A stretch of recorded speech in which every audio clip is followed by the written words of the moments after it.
Today on True Patriot Love, I'm lucky enough to have Dan McTeague to talk about natural resources and specifically oil and gas. You know, this last week in Ottawa has a little bit of a zoo.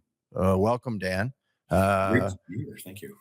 Yeah, you know, it's interesting. We saw kind of the showmanship of politics in the last week as they took the MOU from Alberta and they put it on the floor, and they spent how many days, Dan, debating this piece of legislation that really went nowhere.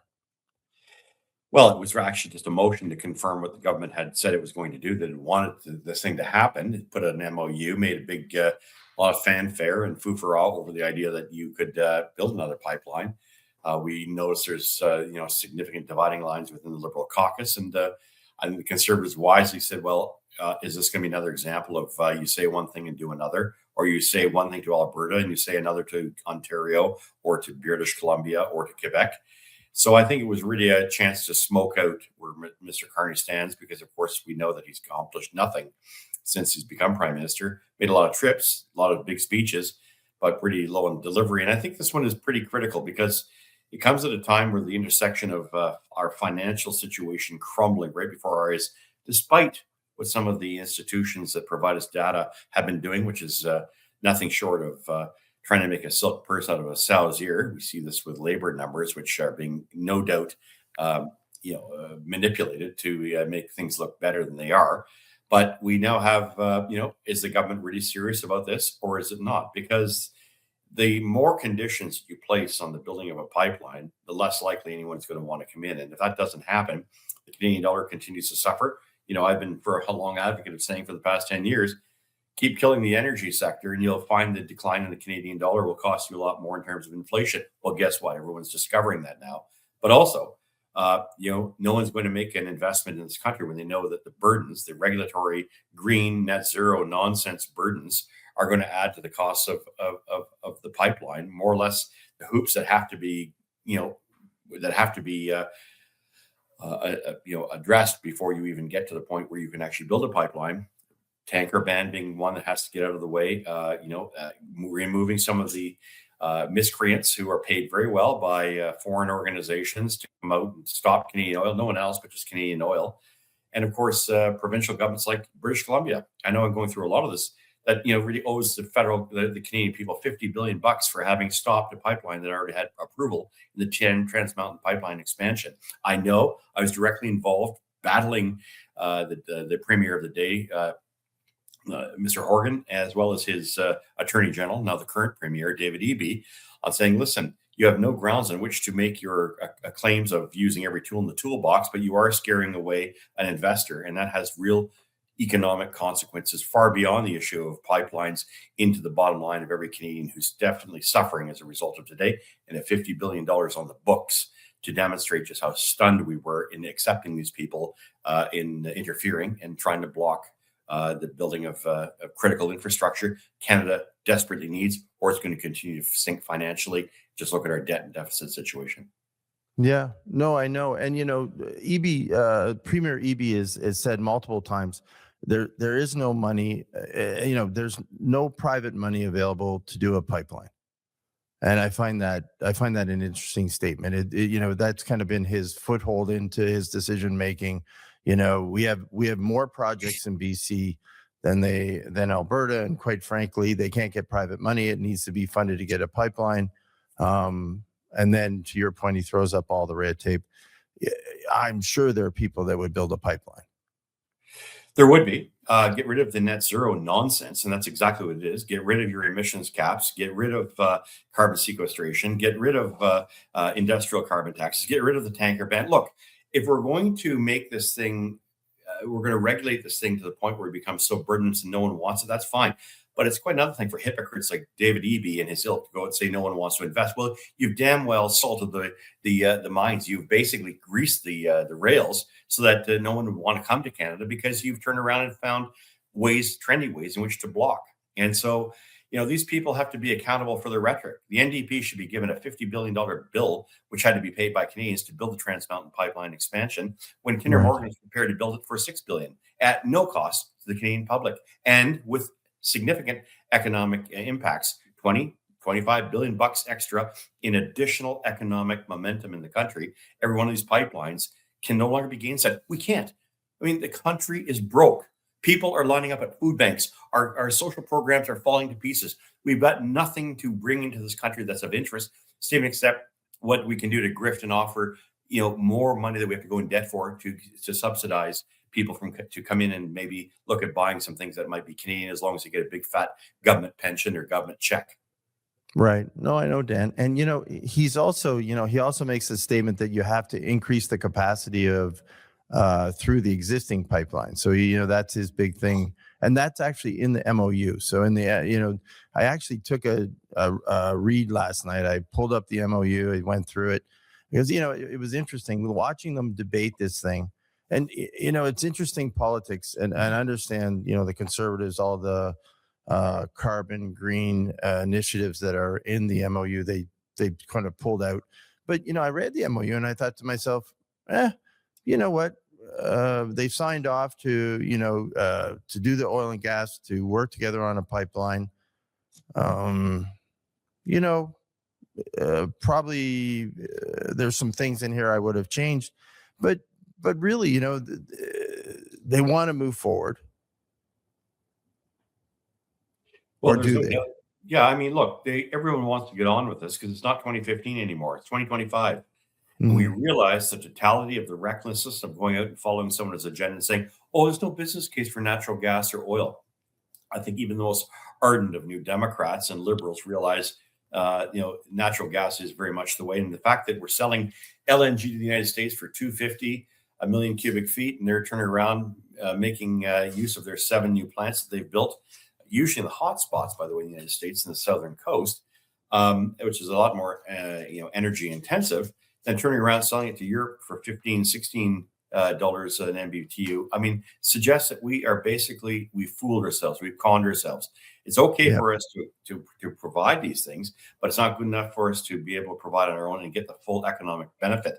Look, I don't care what tribe you come from. The reality is that the bond rating agencies and the markets are saying your country is very, very close to insolvency. And if you think you can afford to be cool and trendy and look these and navel gaze and look a gift horse in the mouth, which very few nations have, you're really deluding yourself. Now, BC is a good example. Where's their credit rating? It was bounced down not once but twice in the past little while. So they are now in a very, very tight financial situation. And if they're going to say no to pipelines or try to resurrect their opposition they did with the Trans Mountain Pipeline or make this excuse about capacity, listen, the capacity of Canada to sell to the rest of the world is to double our oil. We can go from 4.5 to 8 million barrels without much problems. And I know some people saying, no, you can't do that. You're damn right we can. And not only can we do that, we're going to do it one way or another. And I don't suggest it all be done by rail, if that's what people are suggesting. But to sell it only to the United States when we could sell to the rest of the world, the 12, 13, 14, 15 nations that came to us asking not for our cool, hydrogen or, our electric vehicles, they came asking for our natural gas and our oil. Why? Because we produce it to the highest ethical, environmental, labor standards in the world. And any Canadian who's trying to diminish that, tell them to take a hike. You've had 10 years to ruin the economy. You've ruined it for yourselves. You've ruined it for our generation. You ruined it for the next generation. No more. This country has got to stop tolerating interference by grifters and trendy folk out there who basically have nothing better to do with their time but to make Canada a place that should be ashamed of itself in terms of what it's trying to do, when the rest of the world's saying, what the hell's wrong with your country? I mean, this is a nation that snapped. It's gone in a very different, odd direction. I think for oil and gas, people may find this very inconvenient. Don't sell oil and gas. Say goodnight to the economic future of this country. It is that simple. And if you can't get that into your heads, think of where you were 10 years ago. Think of where you are today. And there's a reason for that. You've jumped on board this ESG net zero nonsense pushed by the WEF and the UN and other wacky organizations that have basically, infused in us this ideal that somehow CO2 is bad. It's the giver of life. But if we want to go down this road, we want to continue to deny reality, by all means, have at her. But just be prepared to understand at the end of the day, Canadians will not do very well. They will suffer. And I'm not sure the country is going to be able to suffer decades of economic downturn as a result of its unwillingness to embrace that which the rest of the world would envy us for. Yeah, no, I'm with you, Dan. I totally agree. I'm coming out of, going into Christmas, I'm looking at this and I'm thinking, okay, where does this end up?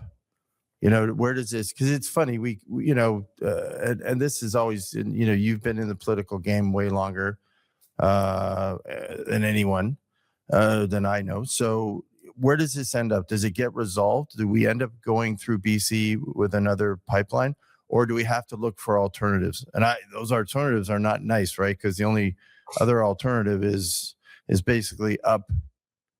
And quite frankly, I guess you could do it. There is a pipeline that does go north into the Northwest Territories. It's a small pipeline, from what I understand, right?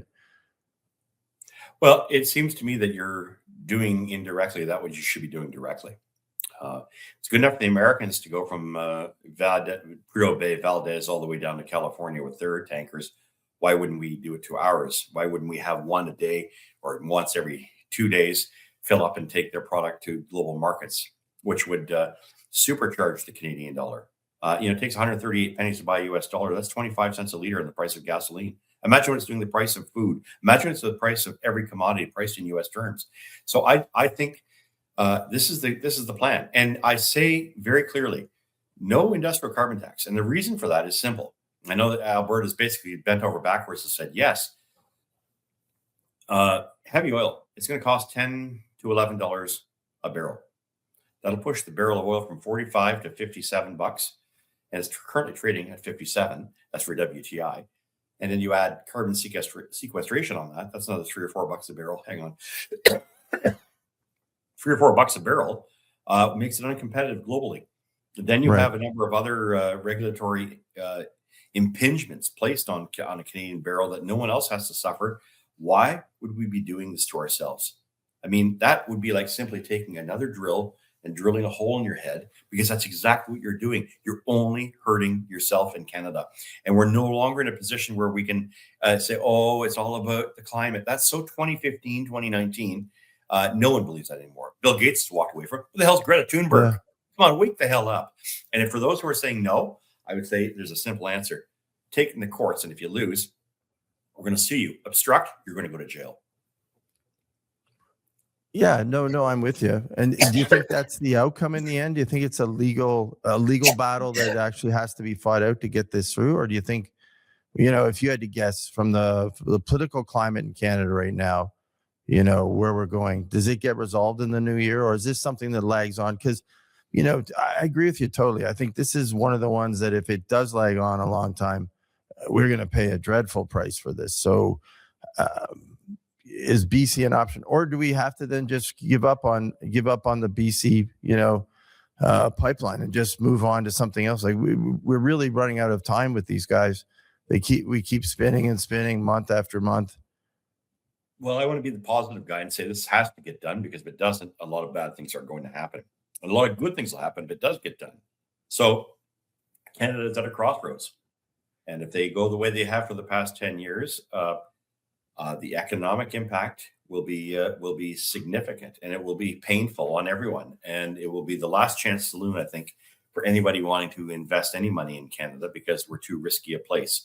And this idea that we can somehow spend our way out of these problems by increasing debt to cover a declining economy, by giving everybody some money so that, unless we want to go to full socialism, in which we have everybody on UBI, universal benefit, basic income, this situation is not going to end very well. And then there's the political tensions. I mean, for a province like British Columbia, Ontario, my province, Quebec, Manitoba, the Atlantic provinces, to hold out their hands for the equalization, knowing that money is only coming from the existing energy sector. And that's really the only one that's in Alberta, and to a lesser extent, it's Saskatchewan. I think we're playing with fire. And, we better be really certain on our climate stuff. And now it's very clear that they're not. Everyone's walking away from the climate nonsense because they know it's baloney, and it has been baloney for 10 years. So I think a lot of people are starting to say, if the pushback is that the climate narrative was wrong, so too is the politics, and so too are the policies that fall. Mark Carney is not the right guy to push this forward. But if this thing fails, God help this country, because I think its days could very well be challenged by the fact that there's a region of the nation that has the way to pull us out of this financial problem, And by the way, I don't speak, in terms of today. In 1997, a Liberal member of Parliament named Dan McTeague wrote a little report called the Liberal Committee on Gasoline Pricing. Look at the date. Yep. I see 1998. it. Yep. Now, before that was embargoed. Before it was embargoed, I had Chrétien Martin calling me. Chrétien is the Prime Minister. Martin is the Finance Minister, saying, "What the hell are you planning to do?" And I was more concerned that they were trying to get me to reveal what was in it long before it happened, because I had 40 Liberal MPs behind me on this. That's a substantial amount of caucus. And they were just concerned about one thing: were we going to dump on the oil sector, the upstream, that is the oil and gas sector, and make it so that it would be impossible for them to survive? If that were the case, we wouldn't meet our financial obligations. And the country in 1997, 1998 brings back to that time, was now being considered as being taken over by the IMF. That's how serious it was. Our balance sheet was so weak. What they basically both intimated to me was that the reason we're concerned about this is if you go after pipelines, as we expand them, we're not going to make our targets. We're not going to be able to make ends meet. And without oil and gas, the country is going to be in a very significant financial straitjacket. What is true then is true today. We went from 1 million to 3, 4 million. We can go from 4 million to 8 million. I don't care what trendies out there saying, people who think they're smart on this stuff. We have the capacity to double our amount of our oil. And we should be building not one, but 2 northern gateways, maybe even Energy East, if we could find a way to somehow build an upgrader on the East Coast or have one in Europe somewhere. I'm not sure, but Canada has the ability to do these things, unless, of course, we want to rely on, on suspect actors like Russia, Iran, or Venezuela to produce the rest of the world's oil. I think the world has basically said, if we had a choice, it's Canada above all. Dan, when you mentioned, people wanting our oil, so China pops to mind, of course, right? Biggest user, quite frankly, huge market. The U.S. is kind of saying, the national security paper that came out the other day, they're kind of discouraging anything with China right now. So where else would we go? So let's kind of take China and put it aside right now. So we get this pipeline issue out of the way, whether it's through BC or another route, we're going to have to figure it out. We get it out of the way. Where is it going at that point? Who are we selling to, and what's our markets? Indonesia, Japan, South Korea. There are a host of nations over there that have the ability to upgrade our oil. That is to break it down because it's heavier, and you can do more with it, by the way. I get these people laughing at, I did all my work at Gas Buddy over the years. They used to laugh, "Oh, the Americans have the light, nice, great shale oil. It's way better than Canadian." Oh, yeah? You can't produce diesel. Show me one nation on the face of this planet whose economy can run without diesel, and I'll show you someone who doesn't know what the hell they're talking about, or they're dealing with science fiction. The reality is that the world needs heavy oil. Canadian heavy is much better, more valued, not just because it's economically viable. It's that when you break down that barrel of oil, it's how you bend the molecules. Let me speak to the science community. You have more molecules to bend in heavy oil than you do in light, tight shale oil. That's why the United States needs Canadian heavy oil, because they can't produce diesel. No diesel, no mining. No diesel, no agriculture. No diesel, no major transportation. No diesel, no airlines. Jets run on diesel. The kerosene, same damn thing. So people really have to stop, put aside these woke narratives by these organizations that are out to deceive people, and recognize China would certainly be in line for this. But so would South Korea, so would Japan. And those countries, like most around the world, are saying the future is oil. Like it or not, we still need it. And even to build your cute, trendy, toasters on wheels. EVs. That's nice, but you still need a massive amount of energy and diesel and oil to be able to extract, to mine, to process. EVs use oil, and their tires are not made of plasticine, even though that's made of oil. So there's a lot to be said here about why the woke organizations like the International Energy Agency came out and kept saying, "Oh, the end of oil, it's going to go. We should divest." Spent the past year so looking like a bunch of idiots because, frankly, they had told the world something that they knew nothing about, and now saying, "Yeah, oil's going to be around way beyond 2050, and we're going to need more and more and more of it." And despite the trillions of dollars that are spent on ridiculous renewables, which are not reliable, which are extraordinarily expensive, and I'm talking trillions in the T, We've moved hydrocarbon use from 84% to 82%. I mean, this is just not going to work, folks. We have a lot of it. We can get it to market better than everybody. We've got 3 coasts, at least 2 that I think make sense. And the one which is prime is Pacific. It's good enough for the Americans to move their shipment on the Pacific. So too should Canada. Anyone who's suggesting otherwise, well, they're invited to live in some kind of third world nation, which is what they're going to make of Canada if they continue. Yeah. Hey, Dan, you mentioned something which I wanted to hit on today. Sure. Refining. Right. So why, you said we're going to ship it over. They can refine it. Why did we never, as when I was in Calgary a few months ago, and, I was having dinners with a bunch of people, and, they were talking about shipping to Montana, refining in Montana, kind of the logic, and I understand the initial logic from a political perspective, when things between the US and Canada were going well. But what's the future now? And, because there's again, I refer to that paper that came out the other day. There's a real push now to reach kind of a conclusion on this relationship. Either you're coming or you're going. So what's your thinking on refining and our capabilities? Well, you still need pipelines. It doesn't matter where you're refining in Canada. How the hell are you going to get it to market? Right. I know the Greens been trying this nonsense, and I used it on them in BC during the Horgan era.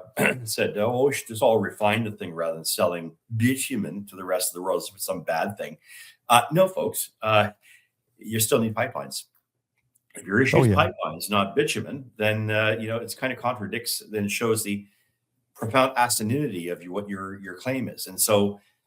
We can refine, sure we could, and we could find ways to do it better. What we really need more than anything else is an upgrader, and that would help us move those kind of streams into other areas as far as what you want to sell to the rest of the world. But that's not a big deal. I mean, we can move heavy and light slates of oil anywhere we want in the world, and that's where our economic prowess is, because we have the resource in abundance. Let the other nations try to make the massive investments, as the United States did, by the way. You talk about Montana, the U.S. Midwest and the U.S. Gulf Coast invested very heavily in converting their refineries to taking heavier slates of Canadian oil.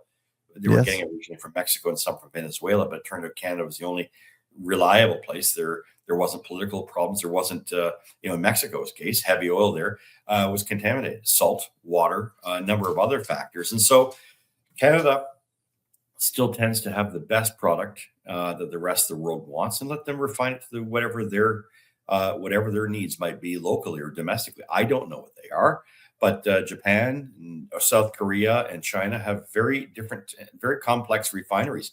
Let them figure out what they want for their customers. They need the raw product.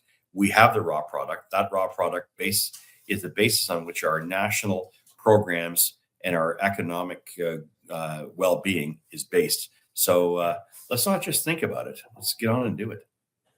When I'm reading this MOU, Dan, I'm going through it, and it's interesting because they of course they talk about Asia quite a bit. They talk about expanding the pipeline.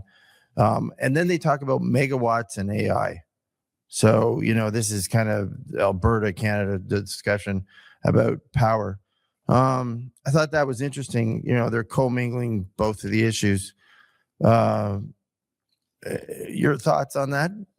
Well, removing the electricity caps would be very wise as well. The regulations which say that Alberta can't produce or can't use natural gas or other forms of energy to meet its needs in the coldest of days. That, I think, was a real major irritant for Alberta, because it meant that they don't have nuclear like we do here in Ontario, or they don't have hydro like they have in Quebec. So it put a real straitjacket on Alberta's future. So the fact that they were prepared to provide some relief for this is great news. But there's just so much about net zero that has been extremely damaging, and the pursuit of it has been very, very difficult for many regions of the country to try to accommodate. And when you saddle the golden goose that produces the finances for the rest of this country with ridiculous regulations that have no basis in fact and aren't going to change a whole heck of a lot, short of the technology which exists and is reasonably able to accommodate need and functionality, and provide the kind of energy you need to keep your modern economy, that's a real problem. Of course, we all know the future is AI, and what that means is for some people very very daunting, very scary. But Canada's advantage is its ability to provide that kind of energy, and there are many regions of the world that won't be able to take advantage of that. But Canada continues to navel gaze and look after itself, look inward, and say, hey, we maybe we shouldn't be doing these things because it might not accord with our climate objectives, which, as I said, is a ridiculous objective. And we have now saddled the economy to a situation where it can't continue to thrive or take advantage of the next economy because we're too busy trying to figure out how a CO2 molecule can somehow change the weather. It's a pretty significant stretch, and it certainly isn't based on any scientific fact. By the way, to my friends out there who talk about climate denial as they have for 10 years, show me the law on climate. Show me the scientific law on climate, because that's the acid test. You haven't done it. None of your reviews are peer reviewed. And most of the junk you put out is backed by the federal government or backed by foundations or organizations that want to hog-tie Canada's resources and destroy our economy. Well, yeah, that was always on the previous shows. I always made in the debates we were having, I just said, number one, I'd like to see the peer review proof. Number two, I'd like to see two sides sit down and actually debate it and actually go through it with substantial background data. And that's always been and then we could get on with this, because we use it as a blocker on so many levels in Canada, and it's a shame. I'm happy in Ontario really right now that we're taking advantage of our power supply for the AI purposes, our nuclear and everything else. I hope they do there. Okay, so say I'm going to take the opposite side for a minute. You can't get through BC. So you can't. So say this comes to a head. You can't get through BC. This thing sort of keeps going on and on. Do you go up through Norman Wells? Do you go up through the Yukon? I mentioned this earlier, and I know it's not the preferred. The Northwest Territories, rich with diamond mines. A lot of people understand development through the Northwest Territories. Do you go up and out? Because I think at this point we're kind of running out of time. To your point, we can keep having these discussions, and then the timeline to do that. Like, is it not feasible at this point? Well, BC is saying no to oil pipelines and natural gas pipelines. BC should also shut down its own pipelines. It shouldn't be allowed to do it. Not that it has the constitutional authority to do it. BC hasn't got a card to play here. Nice to be consulted, but the interests of the many and the majority who do support pipelines has to come before the interests of a handful of individuals who, up to now, have stymied the Canadian economy and frustrated it because they want to walk around and pretend that somehow we're doing something bad for the environment. British Columbia is a part of Canada. It signed on in 1871. It has no choice. And at the end of the day, if the federal government makes a decision, it has to stand behind it. It can't do what it do with the Trans Mountain Pipeline. Remember what happened there? And I mentioned it earlier. The Trans Mountain Pipeline expansion built by Kinder Morgan was approved by the federal government. They gave their imperature. They put the crown signature on this. And then BC and a couple of others started saying, oh, we're going to take pot shots of this thing. And they did. Right. And Kinder Morgan said, to hell with you. We're going to sue your backside because you're not defending your commitment to Mr. Trudeau and Mr. Ottawa. So we're gonna launch a legal action. To his credit, Bill Morneau was given solid advice. His finance minister said, we're going to lose this case. It's a slam dunk.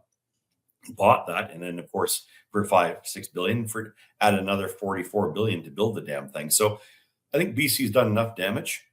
Put up or shut up, and that's not being disrespectful. That's you've had your kick, you've had your case, you've had your kick. You've got a government that's barely clinging to power with the help of the Greens. It's time for reality and the fanatics to move aside. They've made a real mess of things. There's nothing wrong with what we're doing. Anybody who says anything about environmental disaster, better be aware of these things. It's called GPS. We didn't have them in the 1970s or 1980s when we had the Exxon Valdez. There have been no issues of spills on the existing Trans Mountain pipeline which has been around since 1953.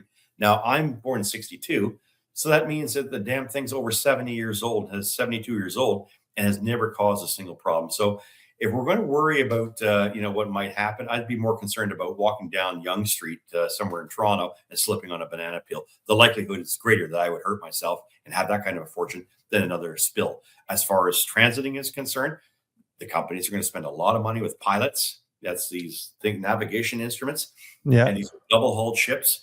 I don't buy the nonsense anymore. If you're going to obstruct simply because you have an ideological reason for obstructing, that's fine. There's a place for that. It's a political arena. At the end of the day, a decision is made by the federal government. Federal government has to stand up and defend it, or Canadians are going to be told to pay another $50 billion of money they don't have to backstop a federal government that had to ultimately build this pipeline, or it would have been in major breach. Yeah, no, I'm with you. The risk of spills in this day and age are pretty remote. I do agree with you on that one. And, you don't hear that, the tanker ban, of course, they use the argument for sure, but you don't hear much about it other than from the First Nations or the Indigenous peoples. When they, We're not hearing from them. We're hearing from the coastal First Nations. It's not even a tribe. Has no title to rights or lands. It isn't a band. This is a group of climate fanatics hijacking a couple of natives to pretend that they speak for the coastal groups there. They don't have any standing or authority other than that which we're prepared to give them. And I think, frankly, a smart government would simply ignore them. So when you hear the word coastal First Nations, it's baloney. It's a phony organization. It's paid for by the Tides and, of course, the Rockefeller Brothers foundations and charitable organizations, but they represent no Indians. When Northern Gateway was scuppered in 2016, 2017, do you realize there was hundreds of bands, the vast majority, of 92, 93 of the 102 that said yes to this thing, and they were told, go to hell, drop dead, we're not doing this now. So we bent over backwards to an organization that doesn't even represent Native Indians, certainly doesn't represent the majority, and for which anybody who thinks we can consensus on this is lunatic. That'd be like consensus in Canada say that we should all pay taxes. There will never be consensus, and there can't be. With a country as diverse as ours, there's always going to be a diversity of opinion. We work around the obstacles as we have done in the past, and we make a decision that's good for everyone.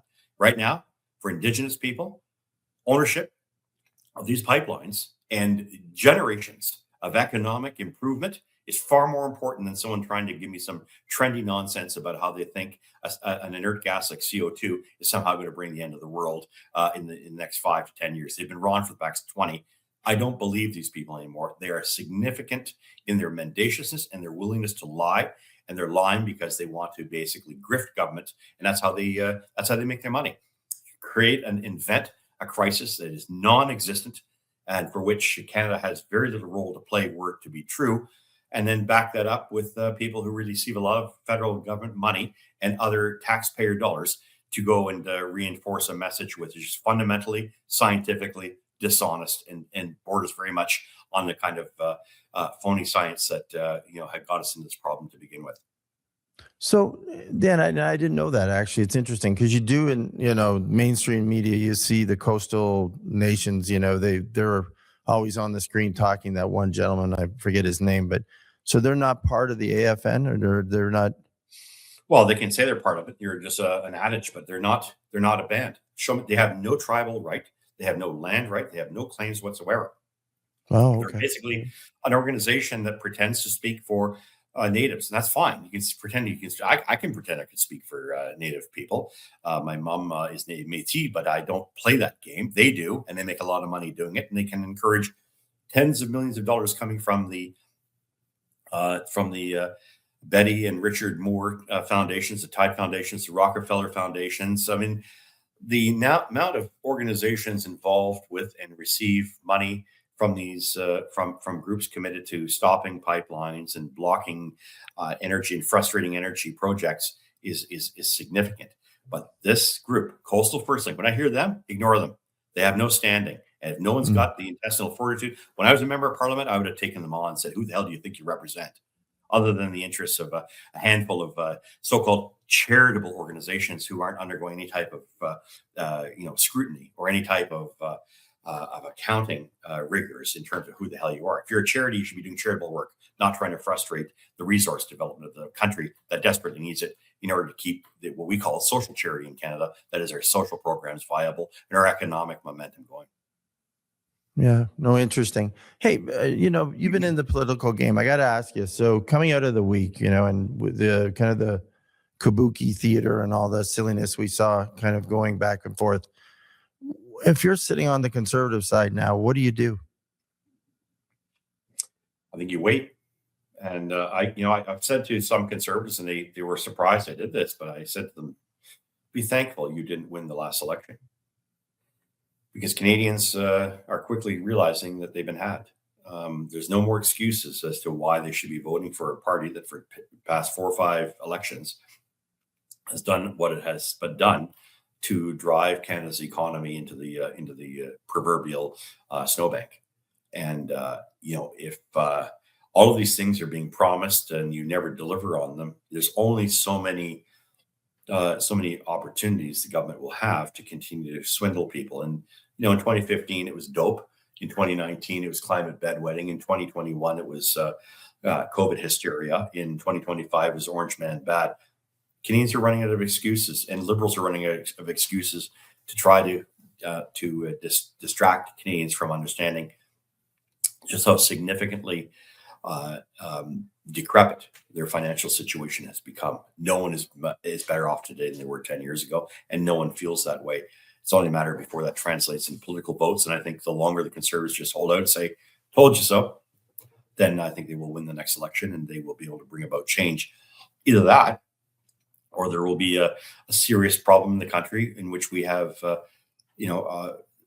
tensions in the West and tensions in Quebec and Ontario.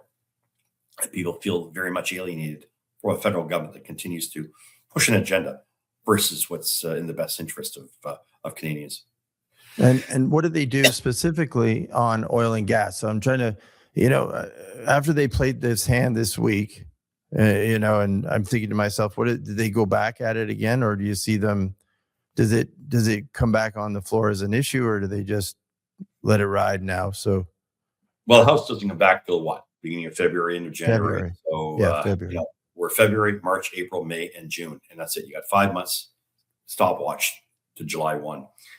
If that pipeline isn't rubber stamped and on its way, then I think there's a political crisis. The scale we're seeing, but that's probably why Carney delayed it. I suspect he'd like to have a spring election. We'll see how that works. There's just no more positivity coming from the indices in the Canadian economy. And I don't care how many people want to say things are just going great and everything's tickety-boot. They're not. People out there know it's bad. They know that it's becoming more and more expensive to make ends meet. They don't see a future for their children. They're worried about their ability to pay their mortgage or pay their rent, pay their utilities. And there's a growing concern that the government has basically spent the silos, to bear, to the point where any type of real crisis post Trump or tariffs is going to really put Canada's economic future in significant jeopardy. And so I'm not one who likes to say bad news is good news for the Conservatives. That's not what this is about. But we have been following this DEI, ESG policy for quite some time, and it's had a ruining effect on the future of the country in its direction. Save and except those who have an angle, paid for by the government, have a contract with the government, work in some form of government sinecure, or may have been hired as a result of being social workers. I'm not taking away from that. The numbers simply don't add up to a positive economic outcome. Why? On labor alone, 16.5% increase in the private sector since 2015, 45% on the government side, on the public side. That's not sustainable. And we all know that. So it's only a matter of time before these things begin to catch up. The future is, as the economy goes, so does the political winds of fortune. And I think for now, a lot of people are now starting to realize they've been had again. As much as they want to believe Mark Carney is the best thing since sliced bread, again, as he did in his time when he tried to claim in 1997 he had something to do with the balancing of the budget and helping us through the global meltdown in 2008. I was there, right front and center. He had nothing to do with those things. It's one thing to claim you're going to do something. It's quite another thing to do another. I think Canadians are waiting for, their proverbial, where's the beef here, Mr. Carney? You talked a lot about great things you're going to do, and you've accomplished absolutely nothing. You've been there almost a year by the time we get to February. Dan, just before we go, I just want to ask you, so best case scenario. So I'm trying to figure out, being a builder, trying to figure out kind of approvals happen. So say we come back in February, things go forward, the MOU gets executed, say it goes perfectly at that point. What are we talking timeline wise to get the pipeline into gear and moving and built? And roughly, I know it's a tough, you never know with all the delays and everything, but if you were in a perfect world, when do you see that coming online? Yeah, well, if they use the Enbridge route, which had already been approved and put in place until it was removed, it wouldn't take much time. The next one would be the logistics. So probably a year from then, you'd start to build. Another year and a half before it would be finally built. This could be gone by 2028 or up and running by 2027, 2028. The mere fact that it's happening would stimulate the economy dramatically. Right. And I just want to make it very clear to people: $60 a barrel times a million. So you think about that, 60 million a day times 365. It's 24 billion bucks in economic activity comes as a result of this annually, permanently. That's good for Indigenous groups. That's good for the rest of the world because it would ensure that a reliable supplier like Canada can continue to supply the rest of the world. It would also do something to get rid of the massive discount that we currently pay with the United States. Americans are very happy, not surprised to see some American foundations, they're not the only ones, trying to keep Canadian oil in, because Americans are buying our oil on US dollars for 45 bucks a barrel, not 60 bucks a barrel. It is in their interest to make sure Canada's roots outside of its existing infrastructure remains hogtied. That way we only have one market. We need more, and the rest of the world has come to our door saying, please provide it. Well, Dan, thanks. I really appreciate the time today and look forward to talking to you in the new year. And hopefully, when we're talking next, we're getting some positive results moving forward, and have a great holiday, and we'll see you soon. I'm looking forward to that. Thanks for having me. Merry Christmas, and I will see you in the new year, hopefully with good news this time.